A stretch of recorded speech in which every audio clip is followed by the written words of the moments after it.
So on my left is Smriti Mathur. Smriti received her MBA from Insead and graduated cum laude with a Bachelor of Arts from Franklin and Marshall College. At Cambridge, Rachita was the co-president of the Women in Leadership Society and was on the executive board of Aid Education International and GBS Beyond Profit Special Interest Group. And then we have Gayatri Pahlajani. Gayatri graduated with an MSc in Gender and Media from the London School of Economics. So let's go a little bit into your childhoods and give us a sense of what it was growing up, a sense of your families, your parents, the culture they inculcated. For me, I think for my parents, education and grades always mattered. And I think what they did really well actually is to focus on extracurricular activities. And it wasn't so much to build my CV as much as it was just to see what I was interested in, see what I had an aptitude for. I grew up at a time where we were just moving into taking our careers very seriously, at least in terms of the fact that it defined us more when I was growing up. So it became, we started asking questions about, do I really have to do what everybody else is doing? Does this really make me happy? What prompted you towards your graduate degrees, having spent time in the US for both of you, and you were at HR college here in Bombay? Yeah. How did that next sort of chapter in your life start? And it wasn't an obvious choice. So when you do finance, a lot of people, you'll have as many people tell you get an MBA as people say, there's absolutely no point in doing an MBA. A lot of people just do it sort of for the credibility. And I think certainly if you're in India, it helps to have an MBA degree. But I think it has to be a little bit more, because at the end of the day, it's 1 or 2 years of your life. It's an opportunity cost.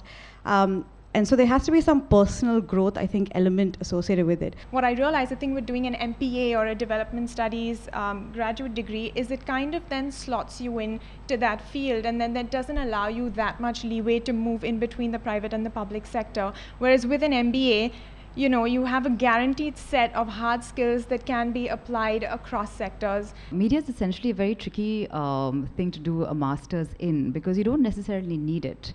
But for me, it was very important to kind of combine talent with a little bit of backing, kind of like a amalgamation between form and function, as it were.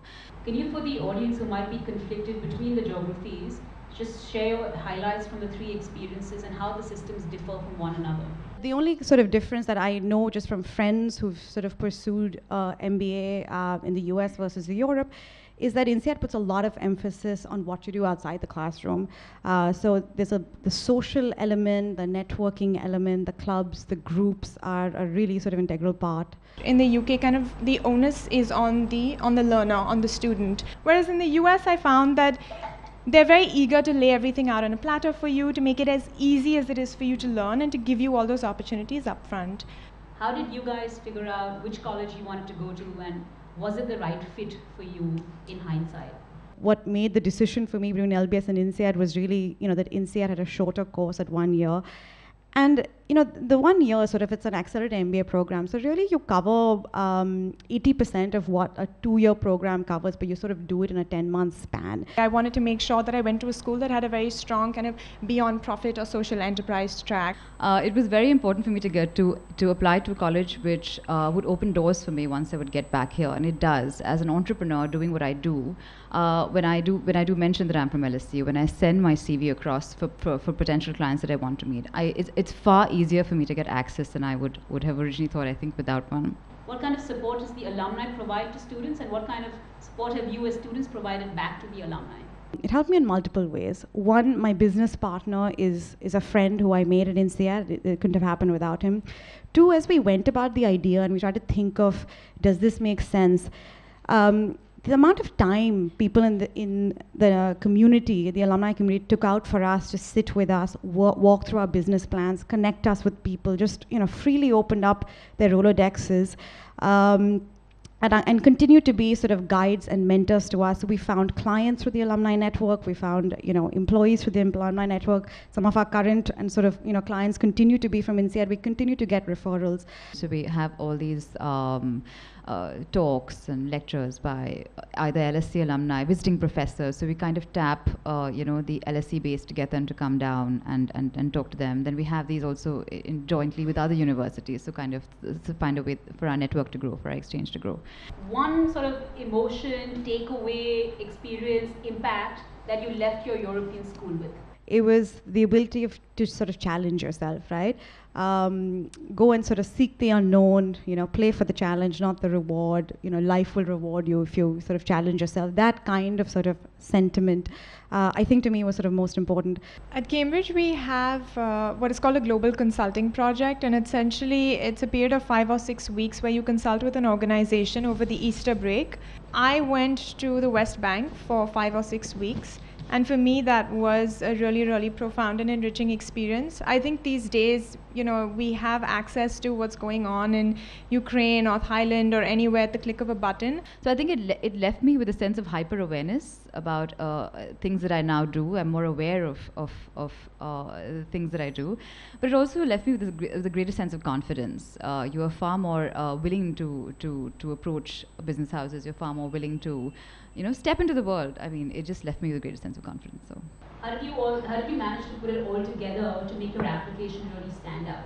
Any one thing you think that really stood out in your application that you'd like to share with everyone? I think the idea is look within you, try and sort of see why you're doing what you're doing. Think of the choices you've made in your life and why you've made it, and be able to sort of reflect and sort of articulate that sort of quite well. Bring in as much as sort of diversity as you can. Entrepreneurship is another one that Insead sort of values quite highly if you're applying there. I think when I was writing out my application, I kind of had a feeling that this is going to be a substitute for myself. In these words, they'll have to pretty much think that I'm sitting there and speaking to them. So it's very important for me to make it come alive. I mean, it's obviously that you need to have a convincing argument. You need to be persuasive. You need to say why you're suited for the cause. A final word of advice for everyone in the room. Just anything you'd like to share. Find something that's a right fit. It's about enjoying yourself. It's not just about the degree and what it's on your resume. Go out there, find something that's a fit. Talk to people. Have fun, both in writing and your application as well as sort of once you're there. I would just say don't overthink it. With sort of GMAT scores, and you can go online these days and find so many websites that will compare, like Poets and Quants will compare every business school to other business schools, the pros and the cons and how you can apply, and there's so much information out there that can actually be overwhelming. And I think that's why actually a guidance counselor can give you a lot of clarity. But yeah,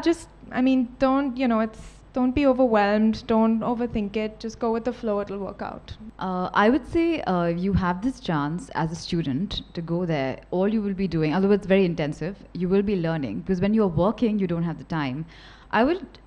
It would be great if you could use that time to absorb as much as possible. Absorb not only your course content or what you have to do, but absorb what's not written, what's around you, what's the campus, the ability to travel. It's very important to absorb that, because you soon will not be able to do that when you are back at work.